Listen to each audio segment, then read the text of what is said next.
to the fourth part of my Prisma 3D tutorial. Today we are going to be looking at animations, introduction to animation of Prisma 3D. Before we move into the advanced or mid-level animation, which was shown at the end of part 3 video, I'm going to show you the basic animation of a bouncing ball in this section. So the first thing you need to know is setting up your scene. For you to start any animation, you can't just start animation in space where there's no object for your no objects that your animation wants to interact with, or no objects that will interact with each other in the animation. We want to put a base where your animation, maybe the ball can bounce on, or somewhere that your animation can interact with. For instance, now an advanced animation of a guy opening a door. You need a door, if you don't even need a house, you need the door, you need the wall, you need the base for the character to stand on.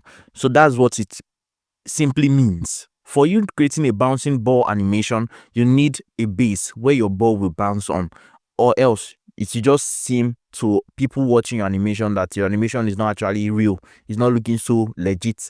So for you to make it look real and legit, you need a base, just like a real life scenario where your ball bounces on something. So you need something for your ball to bounce on. So we are going to import a plane. This is where our ball is going to bounce on, a plane. So this is okay.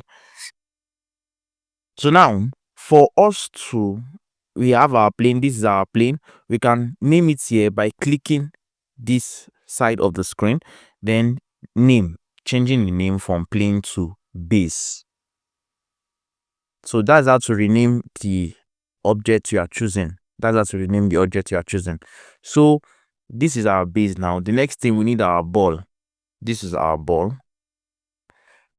Remember, we have the Y, Z, and X axis. We'll talk about that in the next video. This is our ball, and we are going to name it, instead of sphere, we are going to name it ball, B-E-A-L, ball. So now we have the base, you have the ball. So we are going to the next section, which is creating our animation. We are now going to switch it to animation tab. I'm going to switch it to animation tab, and we are going to animate our ball bouncing on the base. So now to animate our ball, we need our first keyframe, which is going to be up here. So keyframe tells Prisma 3D that this is where your object should be at different points in time. They are profiling the movement in between, which means, just watch what I'm doing. So for a first keyframe, your first keyframe is where your animation will start from.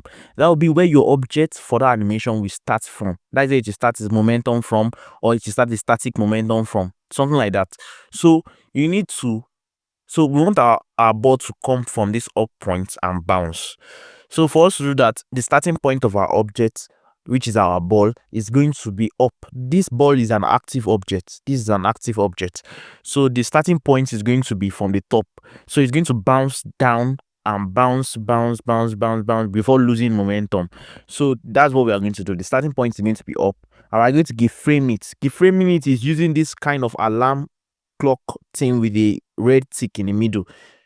So that's what we use to keyframe on Prisma 3D. So now our keyframe, you can see this white dash on the keyframing and this thing on the keyframing bars.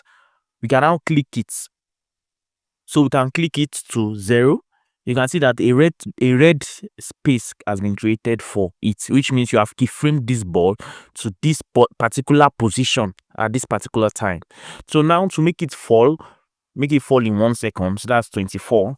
Then what I mean by 1 second 24 means there's something we call frames per second. That's 24 frames per second, 30 frames per second. So that means the number of bars will give you 1 second's animation. So if you click 24 frames per second, which is I'm going to show you at the end when we are exporting our animation, it's going to be 24 frames. That means 24 bars per second. 24 bars will make 1 second. That's what it means. So now our ball is going to jump down here. So keyframe it. So it's going to be like this. Did you see that? But now we want our ball to come down fast.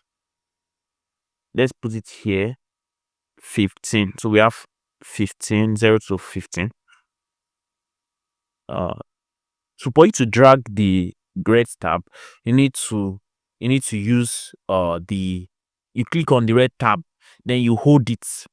You hold the red tab, then you drag it to a position on the frame, and on the frame where you want it to be pinpointed at. So I think this is okay. I think this is okay. So after doing this, the next thing for us to do is we are going to raise it up again. But before we raise it up again, we want to give it a kind of smacking to the bottom, Kenny. Like, I want to make it look like it's like more of a balloon kind of ball. So I'm going to reduce it a little like this and keyframe it. So boom. So do you understand? Boom. Then 1, 2, 3. Then it's going to come here. At this point, you are going to raise it up again this way. Then increase here. Boom. Do you see that? So when it's bouncing, boom, then it's going to bounce again. It's going to go down again. Boom. But this time a little. Boom. So let's shoot this a little forward. Boom. So it's going to go up again.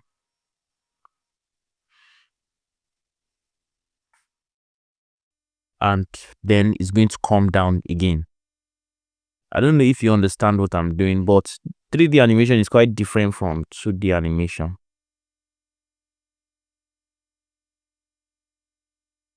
Let me finish this.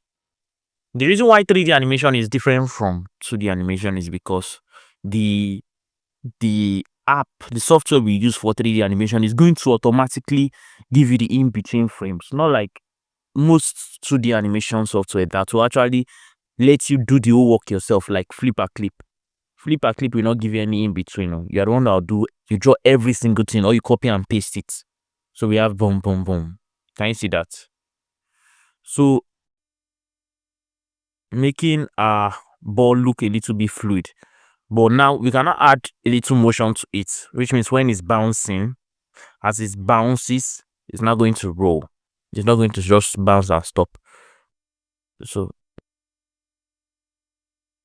rotate it, then take it to this point a bit.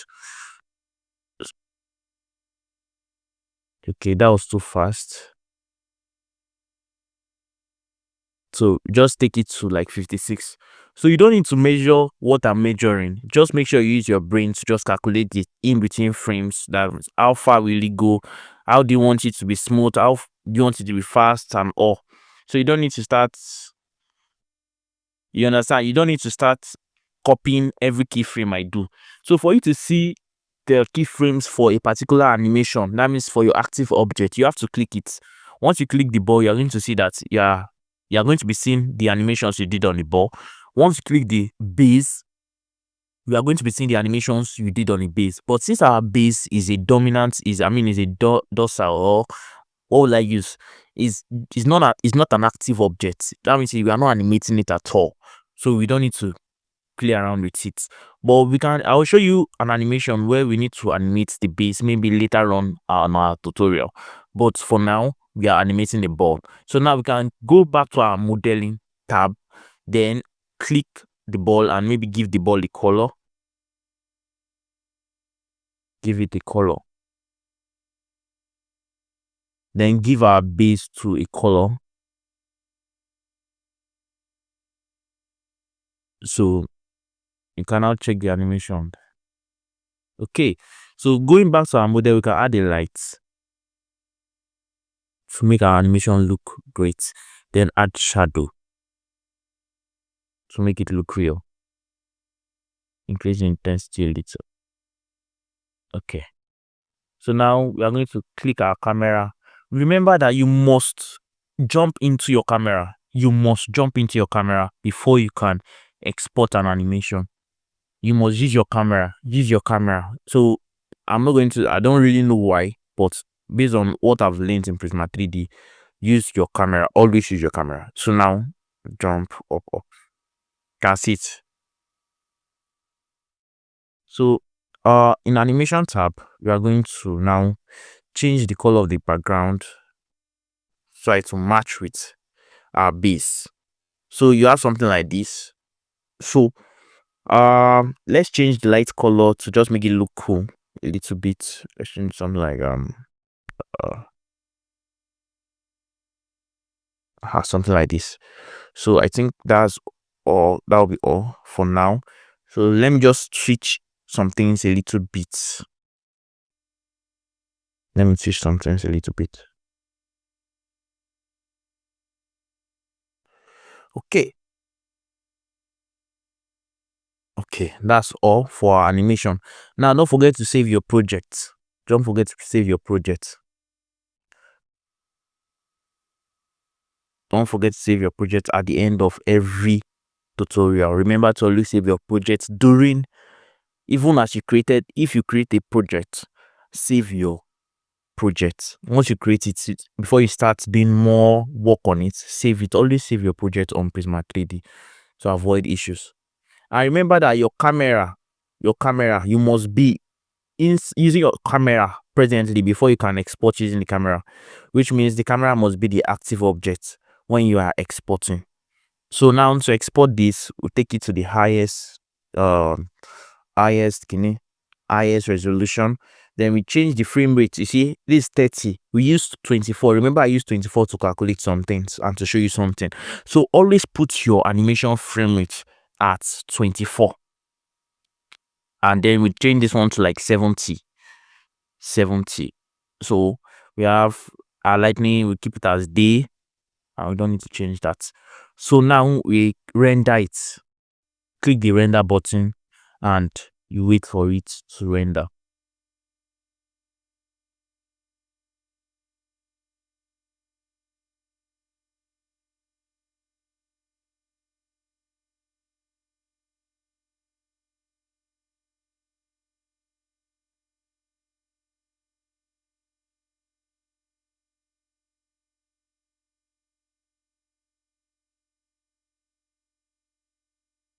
Once it's done rendering, you are going to save your animation to gallery. And that's all for animation, our first animation tutorial today. Thank you. Please like and subscribe. Take care.